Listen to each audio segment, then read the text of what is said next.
Assalamualaikum warahmatullahi wabarakatuh. Salam Guru Indonesia, salam bahagia. Pada kesempatan ini, saya ingin menyampaikan koneksi antar materi terkait dengan kesimpulan dan refleksi dari modul 1.1 tentang filosofis pemikiran Ki Hajar Dewantara. Bapak Ibu guru hebat, sebelum saya menyampaikan koneksi antar materi, perkenalkan terlebih dahulu, nama saya Ismawanto, calon guru penggerak angkatan 6 dari SMP Negeri 1 Cibeber, Kabupaten Lebak, Provinsi Banten. Pada kegiatan pendidikan guru penggerak ini saya sangat bahagia dan senang karena saya mendapatkan banyak ilmu pengetahuan dan saya dibimbing oleh fasilitator yaitu Pak Putu Agus Eka Mastikayasa MPD dengan pengajar praktik yaitu Pak Henhen Herdiana SPD. Terkait dengan koneksi antar materi ini, maka saya awali dengan kesimpulan terlebih dahulu, yaitu kesimpulan dari pemikiran Ki Hajar Dewantara. Pertama adalah pendidikan sebagai tuntunan dalam hidup tumbuhnya anak-anak. Jadi, menurut Ki Hajar Dewantara, bahwa pendidikan menuntun segala kodrat yang ada pada anak-anak agar mereka dapat mencapai keselamatan dan kebahagiaan yang setinggi-tingginya baik sebagai manusia maupun sebagai anggota masyarakat. Pengajaran itu salah satu bagian dari proses pendidikan, dan pendidikan sebagai upaya menyemai benih-benih kebudayaan. Inti dari pendidikan adalah perubahan. Oleh karena itu, Ki Hajar Dewantara mengatakan bahwa menempatkan pendidikan sebagai pondasi peradaban bangsa, sehingga jika ingin membangun kebudayaan bangsa, maka pendidikanlah alat utamanya. Pendidikan harus dinamis, progresif, dan terus berubah sesuai dengan kodrat alam dan kodrat zamannya. Bapak Ibu guru hebat, kesimpulan berikutnya adalah terkait dengan kerangka perubahan menurut Ki Hajar Dewantara. Ada 3 kerangka perubahan menurut beliau. Yang pertama adalah kodrat keadaan, yang kedua adalah asas trikon, yang ketiga adalah budi pekerti. Kodrat keadaan dibagi menjadi 2, yaitu kodrat alam dan kodrat zaman. Kodrat alam yaitu berkenaan dengan sifat dan bentuk lingkungan. Jadi anak seyogyanya dilatih sesuai dengan keadaan alam atau sosial budaya setempat. Selanjutnya adalah kodrat zaman, yaitu berkenaan dengan isi dan irama pendidikan bergerak secara dinamis. Artinya bahwa zaman itu terus berkembang, maka pendidikan juga harus menyesuaikan sesuai dengan perkembangan zaman. Berkenaan dengan asas trikon, yaitu ada 3, yaitu kontinuitas, konvergensi, dan konsentris. Kontinuitas bahwa pendidikan tidak melupakan budaya dalam melakukan sebuah perubahan. Artinya, kalaupun dalam pendidikan itu adalah sebuah proses perubahan, tetapi perubahan tersebut juga harus menyelaraskan dengan budaya, sosial budaya yang sedang berkembang di wilayah tersebut. Selanjutnya adalah konvergensi, bahwa tujuan dari pendidikan tersebut adalah tujuannya untuk memanusiakan manusia. Artinya bahwa pendidikan untuk penguatan nilai-nilai kemanusiaan. Selanjutnya adalah konsentris.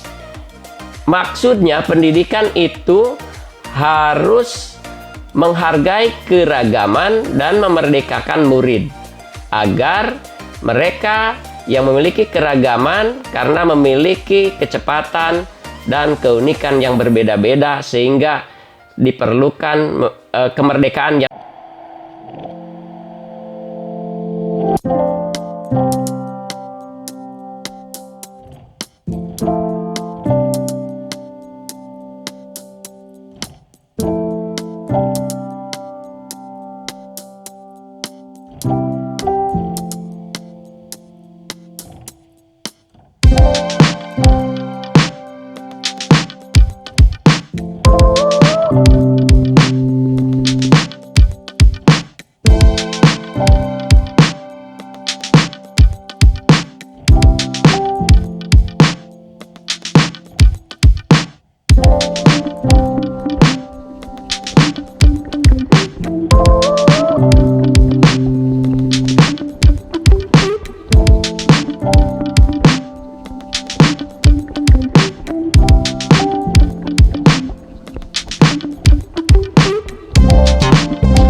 kedua, setiap murid memiliki keunikan dan karakter diri pribadi.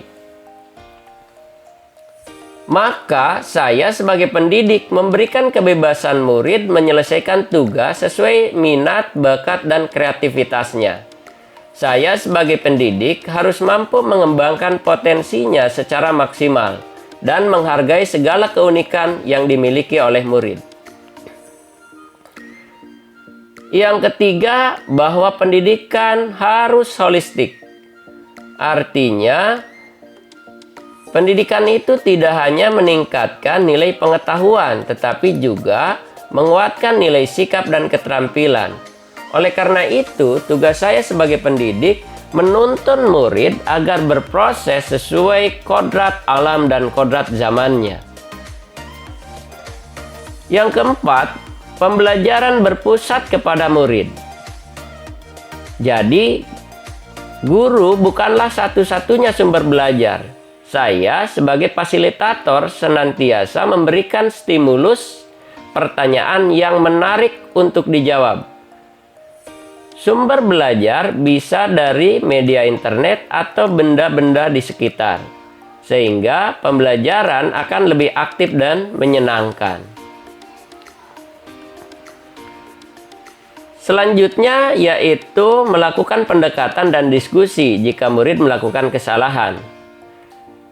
Maka tugas saya sebagai pendidik mengajak murid melakukan penguatan budi pekerti agar murid bisa menajamkan pikiran, menghaluskan perasaan, dan memperkuat kemauan serta melatih jasmani yang kuat dan tangguh. Saya juga patut memberikan apresiasi, memberikan reward untuk memotivasi belajar, serta harus meniadakan punishment atau hukuman-hukuman yang tidak mendidik kepada anak.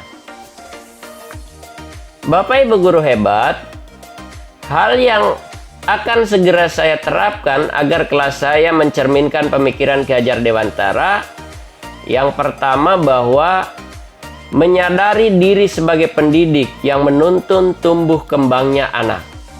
Yang kedua, memberikan kebebasan kepada murid untuk belajar sesuai dengan kemampuannya.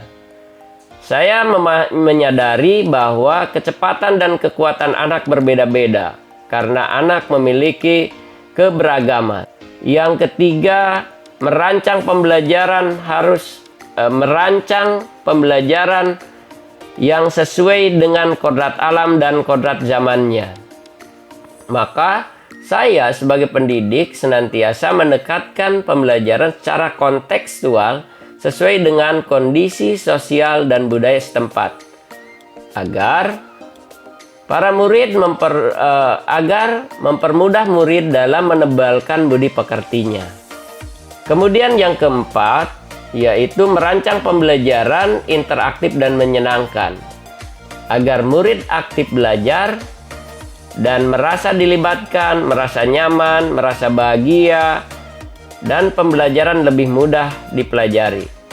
Maka saya perlu melatih diri menerapkan kecakapan abad 21, seperti berkomunikasi, berpikir kritis, kreatif, dan berkolaborasi dengan siapapun.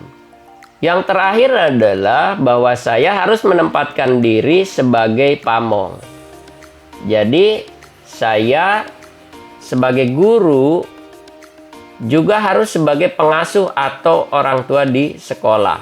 Sebagai pendidik senantiasa berkomunikasi baik kepada guru, para pendidik, dan warga sekolah lainnya, sehingga saya dapat mengayomi murid, memberikan pemodelan budi pekerti, dan menumbuhkan rasa kasih sayang terhadap sesama. Bapak Ibu guru hebat, itulah koneksi antar materi yang berkenaan dengan kesimpulan dan refleksi dari modul 1.1. Semoga bermanfaat bagi kita semua. Terima kasih. Wassalamualaikum warahmatullahi wabarakatuh.